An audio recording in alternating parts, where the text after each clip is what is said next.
नमस्कार सर्वांना. श्री स्वामी समर्थ. स्वामी जेव्हा एखाद्याला घडवायचे ठरवतात तेव्हा ते परीक्षेचे असे अडथळे निर्माण करतात की भक्ताला वाटते आता सगळे संपले आहे. आयुष्यात आलेल्या संकटांना तुम्ही आतापर्यंत केवळ दुर्दैव समजत होतात, तर आजचा व्हिडिओ तुमच्यासाठी सत्य उलगडेल. आधी चिडचिड करणारा, छोट्या गोष्टींवरून अस्वस्थ होणारा माणूस आज इतका शांत कसा झाला हे तुम्ही स्वतःला विचारले आहे का? आधी तुम्ही मंदिरात जाऊन किंवा ग्रंथ वाचून स्वामींची भक्ती करत होतात, पण आता ती भक्ती तुमच्या श्वासात मिसळलेली आहे. परीक्षेनंतर भक्ताच्या आयुष्यात झालेला हा बदल सर्वात प्रभावी असतो. आता तुम्हाला स्वामींकडून काही मागण्याची गरज वाटत नाही. तुम्ही सर्व काही स्वामींवर सोडून देता. हा बदल तुमच्यामध्ये कसा झाला? आजच्या व्हिडिओमध्ये आपण हे समजून घेऊ की तुमच्या आयुष्यामध्ये स्वामींच्या परीक्षेनंतर कोणते महत्त्वाचे बदल झालेले आहेत. स्वामी भक्तांची परीक्षा यासाठीच घेतात कारण त्या परीक्षेमुळे भक्ताची श्रद्धा अधिक मजबूत होते आणि तो आतून घडतो. जेव्हा स्वामी परीक्षा घेतात तेव्हा आयुष्यामध्ये काही अडचणी, अडथळे किंवा अनपेक्षित प्रसंग येऊ लागतात. त्या काळामध्ये मन अस्वस्थ होते आणि अनेक प्रश्न निर्माण होतात. पण या प्रसंगामधूनच स्वामी भक्ताला संयम, श्रद्धा आणि धैर्य शिकवतात. स्वामींची परीक्षा कधी संपते? परीक्षा संपली हे लगेच मोठ्या बदलातून कळत नाही. अनेक वेळेला बाहेरची परिस्थिती तशीच असते, पण आपल्या मनामध्ये बदल सुरू होतो. आधी ज्या गोष्टींमुळे खूप ताण वाटत होता, भीती वाटत होती, त्या गोष्टी आता तितक्या त्रास देत नाहीत. मन थोडे स्थिर आणि शांत वाटू लागते. परिस्थिती अजून पूर्ण बदललेली नसते, पण आतून एक विश्वास निर्माण होतो की स्वामी आहेत, तेच मार्ग काढतील. हळूहळू काही अडकलेली कामे पुढे सरकू लागतात. योग्य लोक भेटतात किंवा एखादा नवीन मार्ग दिसू लागतो.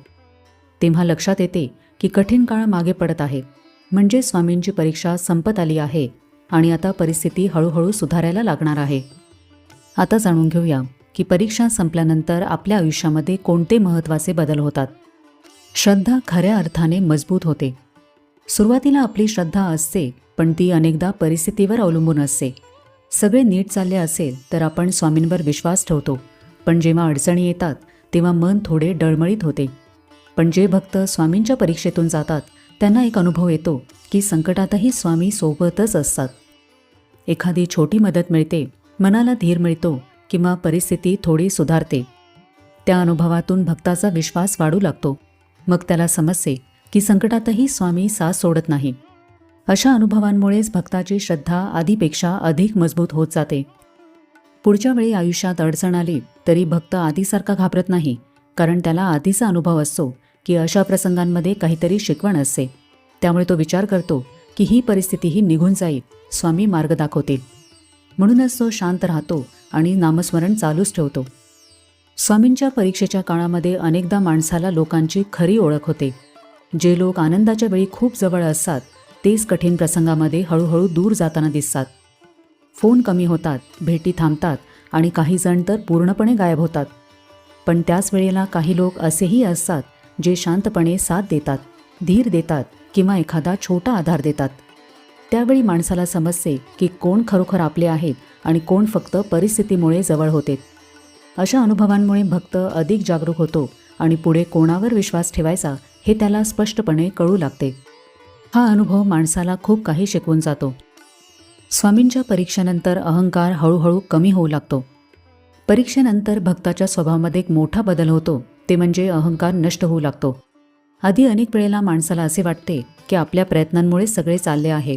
पण जेव्हा कठीण प्रसंग येतात आणि आपल्याला कळते की काही गोष्टी आपल्या हातात नसतात, तेव्हा माणूस थोडा नम्र होतो. त्याला जाणवते की प्रत्येक गोष्ट आपल्या ताकदीने होत नाही, कुठेतरी दैवी आधारही असतो. त्या अनुभवामुळे तो इतरांशीही अधिक समजूतदारपणे वागू लागतो. अशा प्रकारे स्वामींच्या परीक्षेनंतर माणूस थोडा शांत, नम्र आणि वास्तव समजून घेणारा बनतो.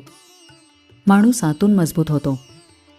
परीक्षेपूर्वी एखादी अडचण आली की मन लगेच घाबरायचे. तेव्हा विचार पडायचा की आता काय होणार, हे कसे सुटणार, आणि मन खूप अस्वस्थ होत होते. पण जेव्हा भक्त स्वामींच्या नावावर विश्वास ठेवून असा कठीण काळ पार करतो तेव्हा त्याला एक अनुभव मिळतो. त्याला जाणवते की त्यावेळीही स्वामींनीच आधार दिला आणि मार्ग काढला. अशा प्रसंगी जेव्हा आपण एकटे पडतो तेव्हा आपल्याला कळते की आता स्वामींशिवाय आपले दुसरे कोणीही नाही. जेव्हा आपण हे वास्तव स्वीकारतो तेव्हा आपल्या मनातील भीती पूर्णपणे निघून जाते. मग आपल्याला अपयशाची किंवा कोणत्याही टीकेची भीती वाटत नाही. परीक्षेने आपल्याला सहन करायला आणि संयम ठेवायला शिकवलेले असते.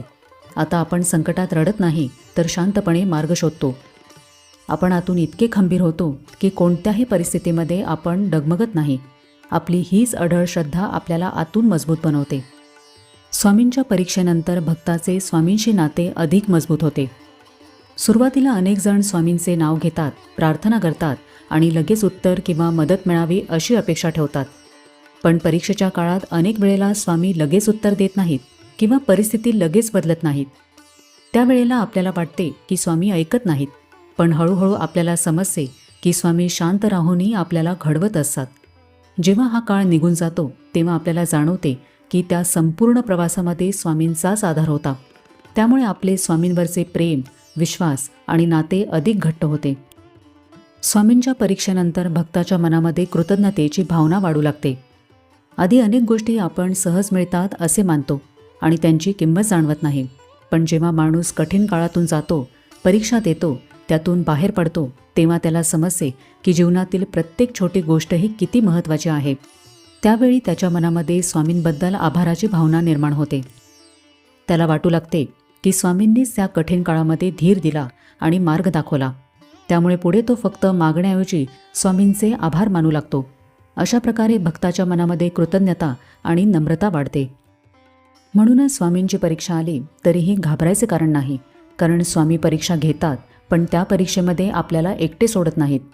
त्या काळातूनच आपण खूप काही शिकतो, घडतो आणि आतून मजबूत बनतो.